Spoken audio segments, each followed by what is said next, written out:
महाराष्ट्र के नागपुर में सोमवार देर रात जबरदस्त हिंसा हुई।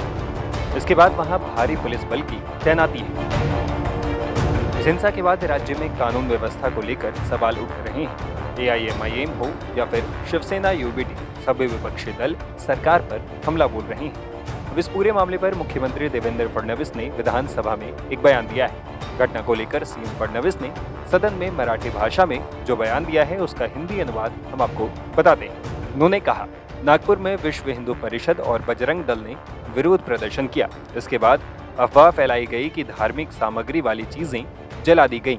इसके बाद उपद्रवियों ने मुंह पर रुमाल बांधकर विरोध जताया। हमले में 3 डीसीपी स्तर के अधिकारी घायल हुए हैं। एक अधिकारी पर कुल्हाड़ी से हमला हुआ है। यह हिंसक घटना और दंगे पूर्व नियोजित प्रतीत होते हैं। किसी को भी कानून व्यवस्था अपने हाथ में लेने की इजाजत नहीं है। पुलिस पर हमले बर्दाश्त नहीं किए जाएंगे, सख्त कार्रवाई की जाएगी। छावा फिल्म ने औरंगजेब के खिलाफ लोगों के गुस्से को भड़का दिया है। फिर भी सभी को महाराष्ट्र में शांति बनाए रखनी चाहिए। यदि कोई शांति भंग करेगा तो जाति और धर्म की परवाह किए बिना कार्रवाई की जाएगी।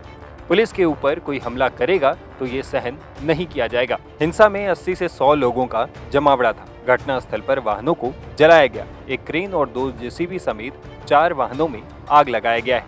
कुछ लोगों पर तलवार से हमला हुआ है। सीएम फडणवीस ने घटना में घायल हुए लोगों के बारे में भी सदन में जानकारी दी। इसके अलावा उन्होंने इलाके में मौजूदा सुरक्षा व्यवस्था के बारे में भी बताया।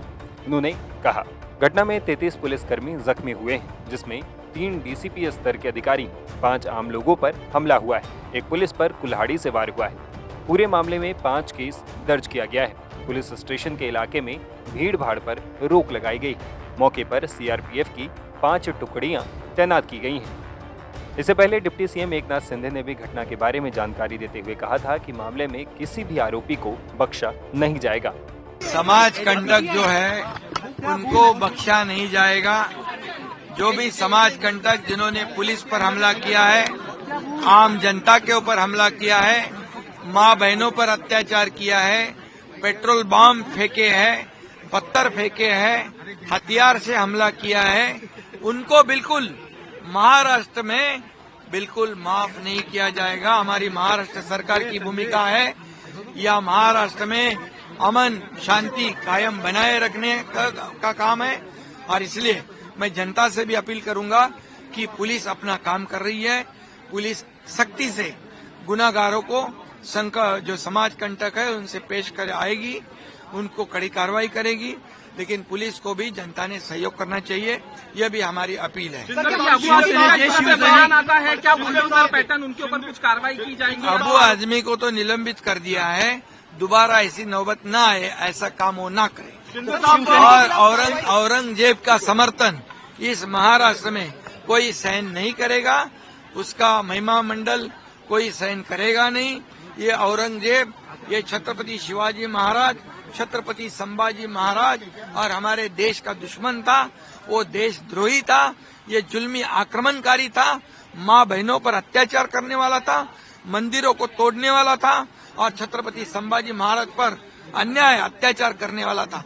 ये महाक्रूर कर्मा था और इसलिए उसको बिल्कुल उसका समर्थन जो भी करे उसको बख्शा नहीं जाएगा।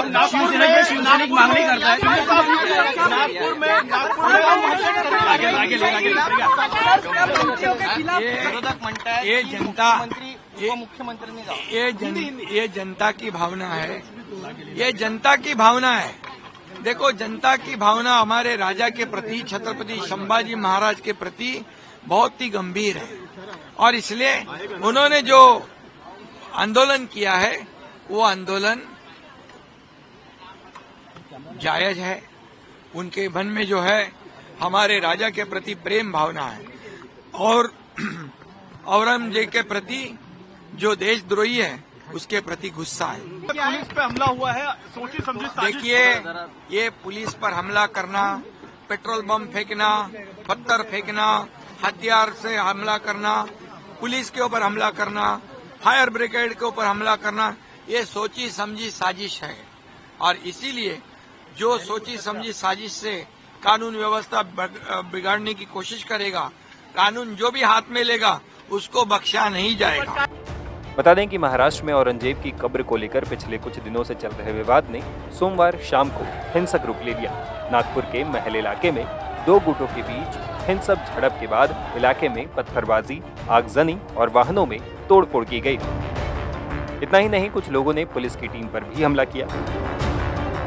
रिपोर्ट्स के मुताबिक इस मामले में अब तक 47 लोगों को गिरफ्तार किया गया है।